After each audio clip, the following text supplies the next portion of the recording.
And good afternoon, folks. Welcome to bring you guys another video. This time here we're doing a product review of the Etekcity outlet, smart outlet. So hopefully you guys will be able to use this in your home. So sit back, relax, and of course enjoy the show. I'm gonna have to rain down a godly firestorm on you. And thank you for viewing this video.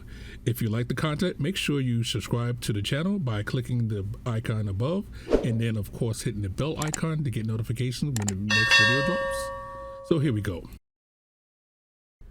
All right, folks, we're going to do two reviews of this. Now, basically right now we're going to do the unboxing of this, but there's going to be a second video that's going to be a bit longer that has basically the same information in it, but it's actually going to have more detailed information. So again, this is video number one. It'll be on this channel here, and if you want a longer video, go to my other channel. It's going to be in the description and you'll see about it. Now, basically, what I'm doing right here is just the basic unboxing. Again, it's for that one-handed, so sorry for the blurry picture and everything else like that, because again, trying to film with one hand and record with the other. Now, basically, I'm unboxing this and everything else like that so you can see exactly what comes inside of the box.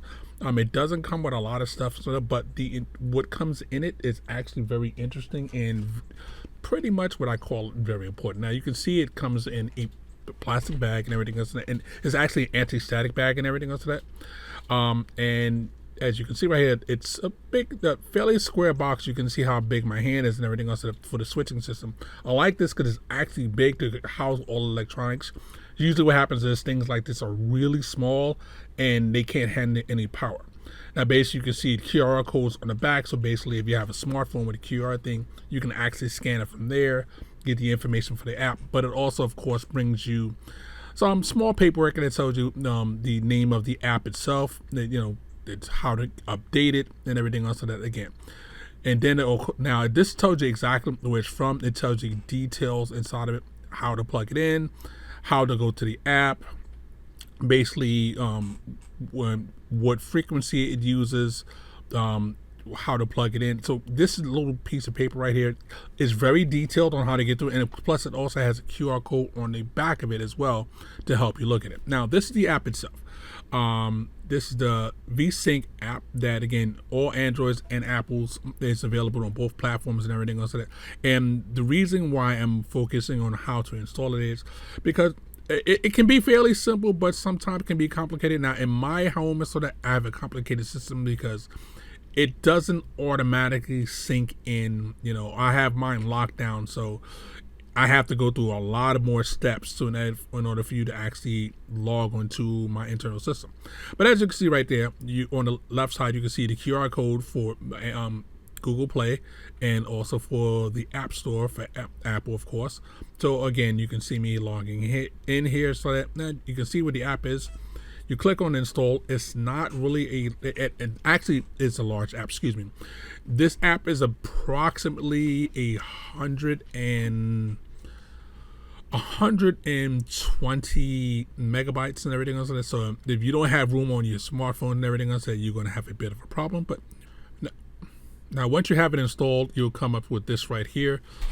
Basically you'll click sign up. Now, of course, you got to sign with the website. You got to put in your information. I'll be back in a second after I put in my stuff, and you'll see the rest of the app being installed. Click connect. Now it's going to search for the device and everything else like that. So that's what we're doing right this second. We're letting it search for the device. Now again, I have a separate thing, so devices don't automatically, oh, there it is. It says go to Wi-Fi settings.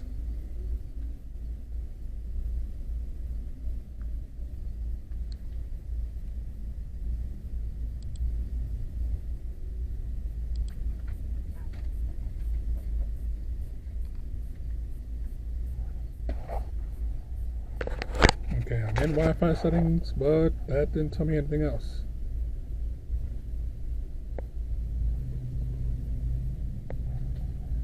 And let's try again. It says go to your phone's Wi-Fi settings and join the network sharing app VSync. So I got to go to the app that says VSync. So it's got to be able to see that says VSync in the thing. So we're just going to click on the things, and we're looking for VSync.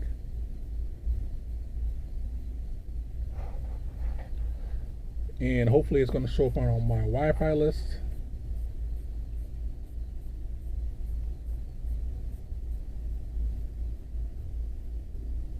And it should say VSync thing. So let's look for that in my Wi-Fi settings, and give you 1 second.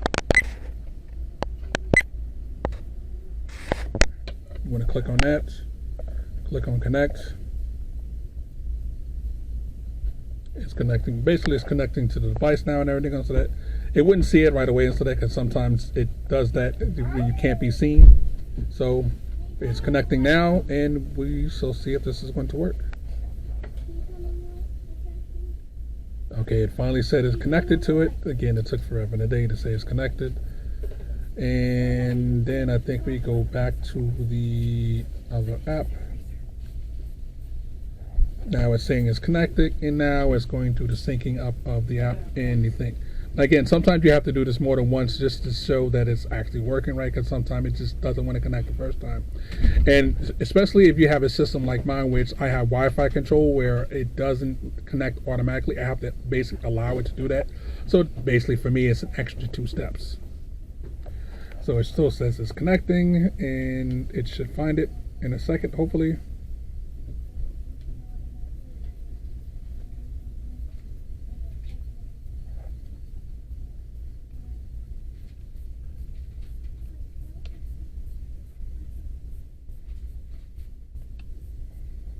Successfully connected, and then it says next. Oops. And it wants me to do a firmware update. So of course it wants to basically get itself straight, make sure it's working correctly and everything else, so that get the latest and greatest updates, because sometimes you always want to do a firmware upgrade. Now sometimes if the upgrade doesn't go right, it can brick the item, and then from there you have to send it back, but we'll see how it works once connected. So we'll be back in a second once this is finished. Right now it's asking for the Alexa thing. After the update, click on that just to sign into it. It says we'd like the Alexa allow, and yes, I want my Alexa to be allowed and successfully connected. So when I actually says I have one compatible device, it should be in the list. And now this is what I was actually looking for, something where when I plug in, I can actually see, I can turn the outlet on or off, and I can see actually exactly what my thing is actually doing. So I'm actually going to move this, put it with my solar panels, and I'm going to see exactly what it's doing. So we'll be right back in just 1 second. Just seeing what it's doing right now, and again, right now we can actually see the wattage that's actually coming in, and we're going to get closer so that now you can see the wattage that's actually coming into it from it is higher than the standard voltage, like that, so it's 118. And energy instead, and then you can see the watts that's coming in is 44 watts. So actually right now we can absolutely see exactly how much energy the panel is actually producing, and that's really what I wanted to see. How much energy is it producing at every given time? Now right now the sun is actually moved, it should be partly shaded, but so again, the Etekcity app actually works the way I want it to and everything else, so that I can have the ability to turn it on and off, which is good. Set it to a timer, schedule. I can actually look at it the way I want to and find out exactly what's going on with it at all given times. So again, this is something, this is something you really want, so you can see exactly what your outlet is actually doing, what it's producing and everything else. So that again, now in most cases you usually need to see exactly what your outlet is, using. I'm actually doing the opposite, saying how much is it pushing in from the solar panels. So again, it's working great. How long it's going to last, I don't know, but the setup was fairly easy to do, to put it in. Again, it took me an extra minute because again, the way my settings are and everything else like that, but for everybody else, it should be almost instantaneous. So my review of it, it works great for right now. Let's see how it's going to keep working and continue, and we'll give it another review of it in probably a couple of months. So thank you guys for watching. This is what we're going to do, saying, "War about, have fun," and of course, we'll catch you